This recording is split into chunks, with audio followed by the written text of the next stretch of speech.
السلام عليكم، ازيكم يا جماعه؟ عاملين ايه؟ رب تكونوا بخير.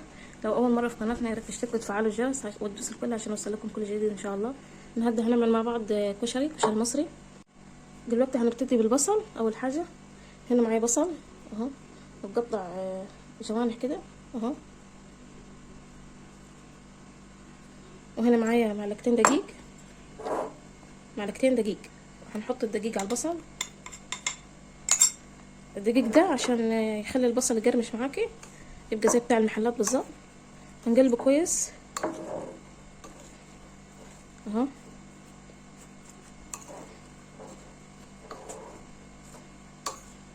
طبعا كلنا بنحب الكشري، مفيش حد مش بيحبه.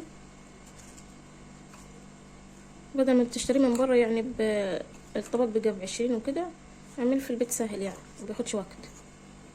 هنقعد نقلب في البصل كده كويس لغايه لما يشرب كل الدقيق.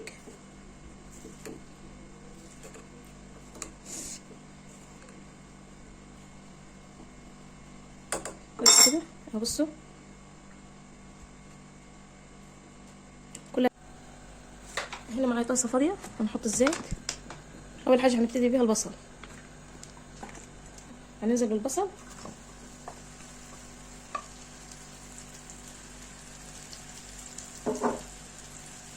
اهو. هنسيبه كده ما نقلبوش لغايه لما كده يتحمر من تحت، عشان لو فضلت تقلبي فيه الدقيق هيعجن منك، مش هينفع. هنسيبه شويه وهنرجع لكم. هنعمل تاني حاجه مكرونه. عندي هنا نص كيلو مكرونه سباكيتي، على مكرونه اللي هي الخواتم دي اهي. طبعا انت لو عايزه تعمليها كلها سباكيتي ماشي، عايزه تعمليها اي شكل انت براحتك. ولو عايزه المكرونه سباكيتي طويله عادي، طويله زي ما هي براحتك برضه، بس احنا مش بنحبها طويله، فقصيتها كده بالحجم ده اهو. حاطه هنا ميه على النار اهي بتغلي.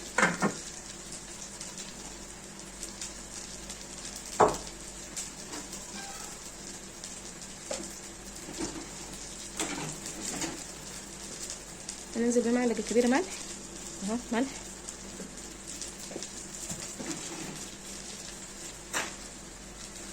معلقتين كبار زيت طبعا عشان ما تعجنش منك وتمسك في بعضها.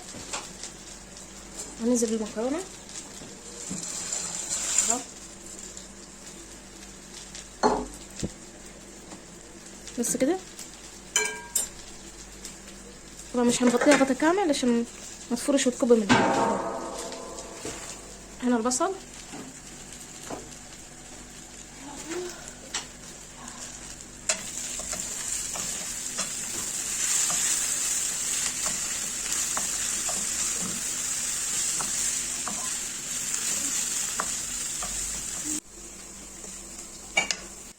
اهو كده. البصل خلص، شايفين لونه ازاي؟ ذهبي هو مقرمش. وطبعا لما هتسيبيه اكتر بره يعني. هنا اهو بص، هنحط هنا اهو صينيه وعليها ورق ابيض، هنحط هنا.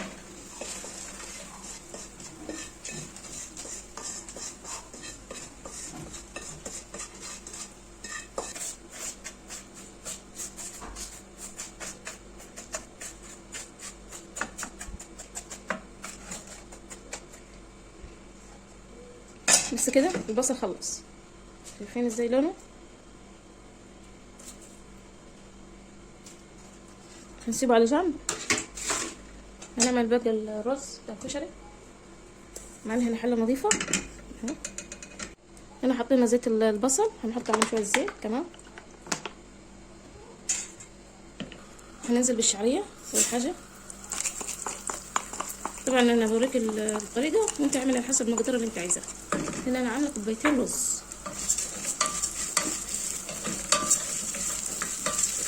حمر كويس اهو.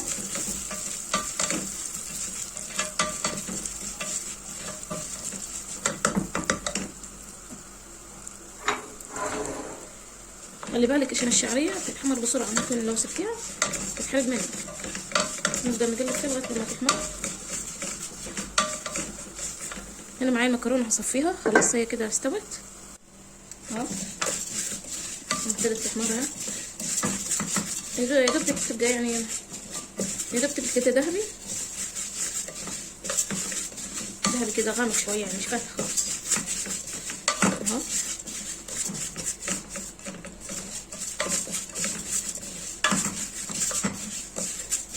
شايفين ازاي؟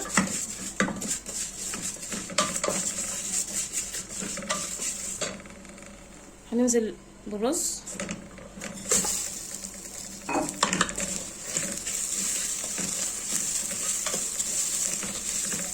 نقلب كويس.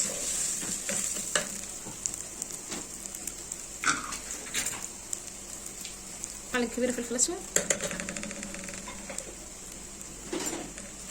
نسيت نحط ملح،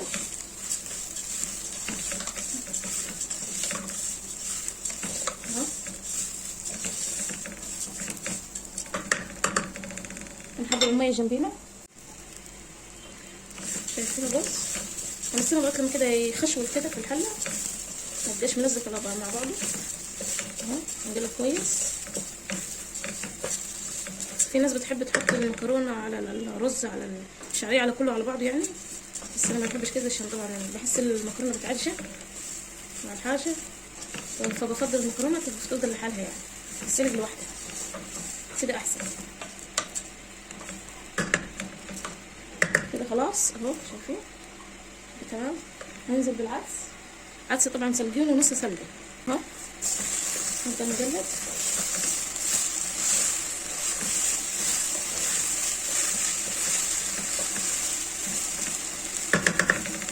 نحط نص معلقه ملح،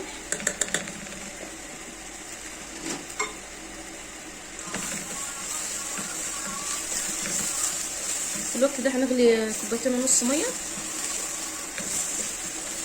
لازم تكون مغليه عشان ما يعجنش منها الرز. شايفين؟ هنحط عليه ملعقتين زيت عشان ما تلصقش من بعضها.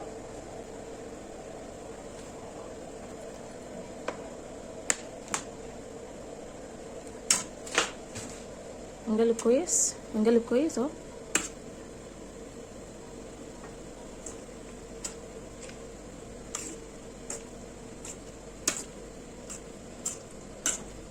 لو مش حابه تحط مكرونه خواتم ما تحطيش، اعمل مكرونه سباجيتي عادي لوحدها يعني كله بيمشي. ده نص كيلو مكرونه.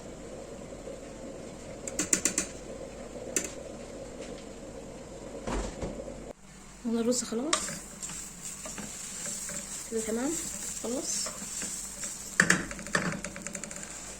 هننزل بالميه المغليه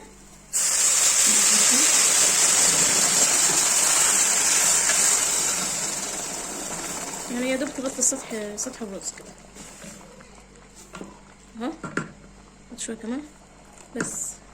شايفين يا دوب غطينا السطح بس اهو. هنغطي ونسيبه يستوي براحته. اول لما يشرب الميه بتاعته نروح نوطي عليه خالص ونسيبه يعني يستوي براحته تمام. هنا بقى هنعمل الصلصه بتاعت الكشري. معايا توم مهروس، معايا هنا التوابل، معلقه صغيره سكر، معلقه صغيره فلفل اسود، معلقه نص معلقه صغيره شطه طبعا دي اختياري، ونص معلقه صغيره بابريكا، ومعلقه صغيره كزبره ناشفه، ومعلقه صغيره كمون اهو. طبعا الشطه اختياري، البابريكا دي طبعا بيديها لون حلو. وهنا معايا 3 كوبايات طماطم معصوره. هنجي على الحله، هنجيب هنا حله، نحط شويه زيت،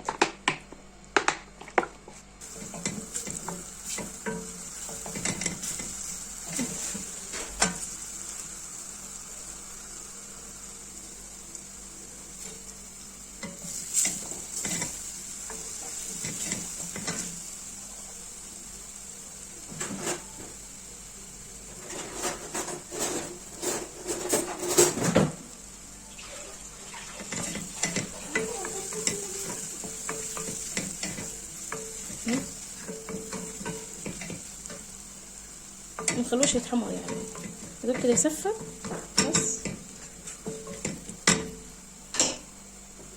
هننزل بمعلقتين خل،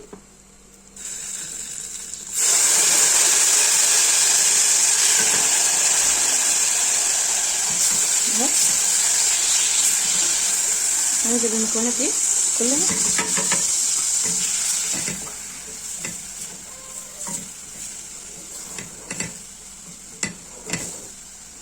وبعدين عصير طماطم. لو حابين تحطوا صلصه، الصلصه اللي هي الجاهزه دي حطوا عادي، كله هينفع. بس كده طماطم كده الصلصه خلصت، نسيبها كده تتسبك براحتها. كده الطماطم هي الصلصه جاهزه، والرز كده استوى. اوريكم استوى ولا ايه. شايفين اهو استوى، وفلفل مش ملزق في بعض ولا معجن اهو. شايفين الرز كده استوى تمام، اهو مش معجن ولا حاجه. هنا عندنا الصلصه كده هنسيبها تتسبك براحتها. اهو البصل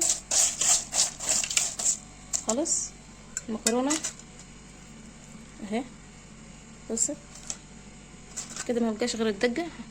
هنجهزها ونرجع لكم. هنا هنعمل الدقه تحت الكشري. عندنا توم مهروس وخل وكمون. طبعا نحط الاول الزيت، نحط الزيت اول،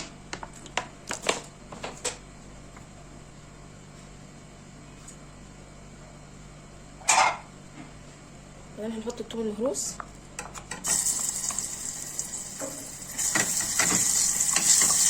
بس تطلع الريحه بتاعته وهنسيب الخل ريحه بس، يعني متخلوش يخلي. شايفين بس كده. نحط باقي الخل وربع كوبايه خل كده.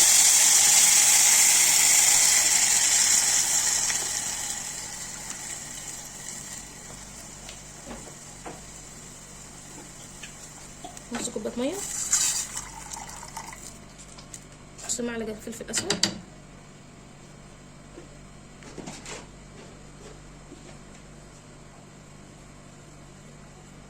ربع معلقه كزبره خضراء كزبره ناشفه، وشويه شطه اهو. اللي مش حابب يحط شطه ما يحطش، وربع معلقه ملح.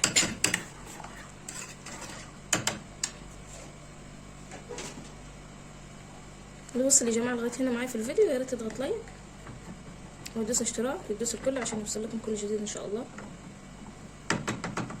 اهو كده الدقه كده هتغلي اهو. هنا الطماطم اهي، الصلصه بتغلي اهي. نسيبها بقى تتسبك براحتها خالص، نرجع لكم بعد ما نخلص ان شاء الله. وبكده انا خلصت الكشري، هوريكم شكله. الطماطم سبكت كويس اهو.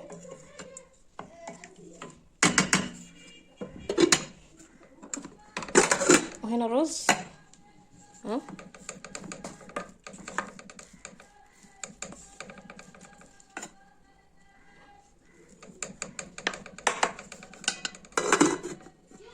وهنا المكرونه اهو زي ما انتم شايفين. الفلفل اهي وحلوه مش لازقه ببعضيها عشان الزيت اللي حطيناه. هنا الدقه اهي. وبكده هيكون خلصنا الكشري معاكم. هرجع لكم بعد ما نغرف وهوريكم الشكل النهائي. وبكده هنكون خلصنا الكشري بتاعنا، كشري زي المحلات اهو بالظبط بكل اسراره. ولو عجبكم الفيديو والطريقه يا ريت تضغطوا اشتراك وتفعلوا الجرس وتدوسوا الكل علشان يوصل لكم كل جديد اهو. هغرف لكم شويه وهوريكم.